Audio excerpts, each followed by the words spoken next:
दिल्ली की तंग गलियों में रहने वाला एक 21 वर्षीय युवक सौरभ मेहता गरीबी, कर्ज और जिम्मेदारियों के बोझ तले दबा हुआ था।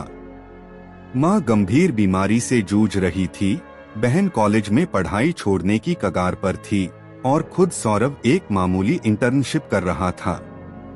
जीवन जैसे हर मोड़ पर उसे पराजित कर रहा था। ऐसे समय में उसकी मुलाकात होती है एक 70 वर्षीय करोड़पति महिला सुमित्रा देवी कपूर से, जिनका एक प्रस्ताव उसकी जिंदगी पलटकर रख देता है, शादी।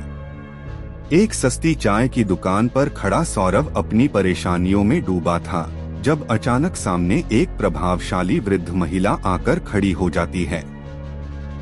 वह उसे उसका पूरा अतीत गिना देती है, माँ की बीमारी, बहन की पढ़ाई, कर्ज की हालत, और फिर एक ठंडे स्वर में कहती है, मैं तुमसे शादी करना चाहती हूँ। यह कोई सपना था या बुरा मजाक? नहीं, यह एक प्रस्ताव था।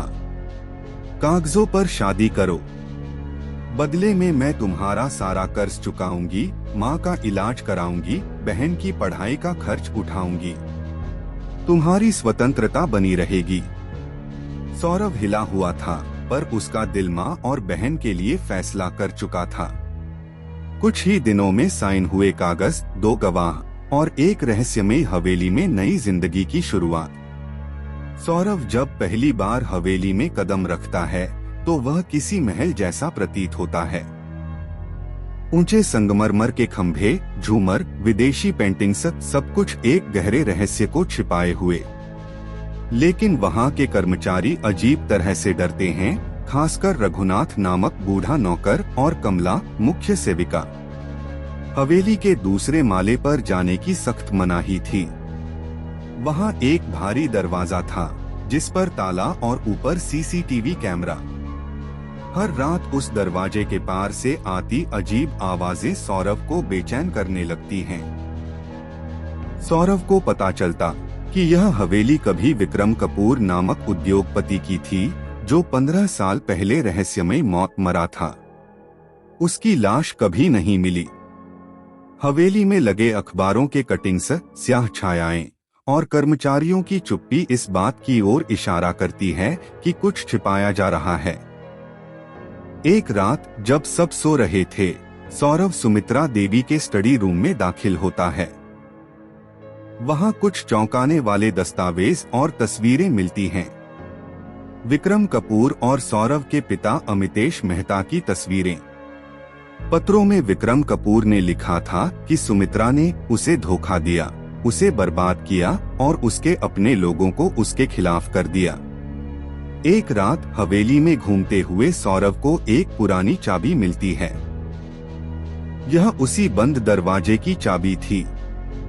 रात के अंधेरे में वह उस दरवाजे को खोलता है। भीतर एक सीक्रेट स्टडी रूम था। दीवारों पर विक्रम कपूर की मौत से जुड़े सबूत, वीडियो टेप्स, दस्तावेज। एक फाइल में साफ लिखा था, विक्रम की हत्या हुई थी, आत्महत्या नहीं। और इसमें अमितेश मेहता भी शामिल थे। सौरभ के हाथ कांपते हैं। क्या उसका पिता भी दोषी था? उसका भरोसा टूटता है। सौरभ अब समझ गया था कि यह शादी एक सौदा नहीं बल्कि बदले की योजना थी।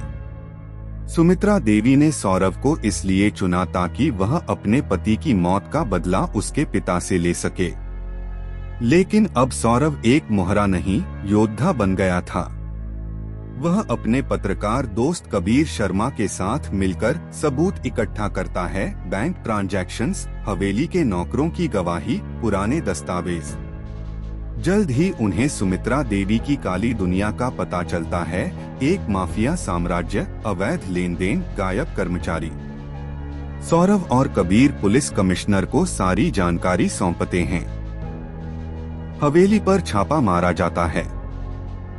सुमित्रा गिरफ्तार होती हैं, लेकिन उनकी आंखों में आज भी वही खतरनाक मुस्कान थी।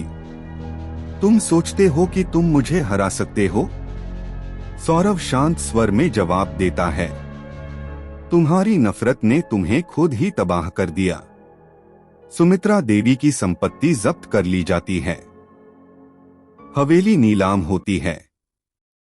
सौरभ से पूछा जाता है कि क्या वह हवेली लेना चाहता है। नहीं, यह हवेली अतीत के जख्मों की याद दिलाती है। मैं अपनी पहचान खुद बनाऊंगा, बिना किसी की छाया में। कुछ सालों में सौरभ एक सफल वकील बनता है। मां का इलाज हो चुका होता है। बहन नंदिनी अब एक प्रोफेसर बन चुकी होती है। और सौरभ, अब वह सिर्फ एक युवक नहीं, वह सच के लिए लड़ने वाला नायक है।